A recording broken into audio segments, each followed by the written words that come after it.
മലബാർ കലാപം നടന്ന വർഷം 1921. മലബാർ കലാപം അന്വേഷിക്കാൻ ബ്രിട്ടീഷ് ഗവൺമെൻറ് നിയമിച്ച കമ്മീഷൻ ഏതാണ്? Logan commission. അപ്പോൾ മലബാർ കലാപം നടന്നത് 1921. അതന്വേഷിക്കാൻ ഗവൺമെൻറ് നിയമിച്ച കമ്മീഷൻ ലോഗൻ കമ്മീഷൻ. മലബാർ കലാപത്തിൻ്റെ ഭാഗമായി നടന്ന പ്രധാന സംഭവം പൂക്കോട്ടൂർ യുദ്ധം 1921 തന്നെ.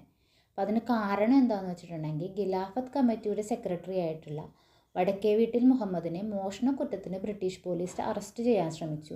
ഇതാണ് പൂക്കോട്ടൂർ യുദ്ധത്തിന് കാരണമായത്.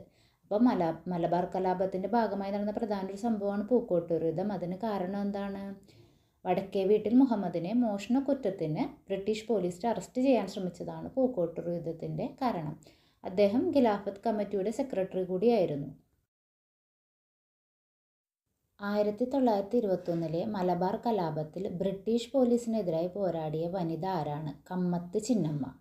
അപ്പോൾ 1921 മലബാർ കലാപത്തിൽ ബ്രിട്ടീഷ് പോലീസിനെതിരായി പോരാടിയ വനിത കമ്മത്ത് ചിന്നമ്മ. മലബാർ കലാപത്തെ പ്രമേയമാക്കി IV ശശി സംവിധാനം ചെയ്ത സിനിമ 1921.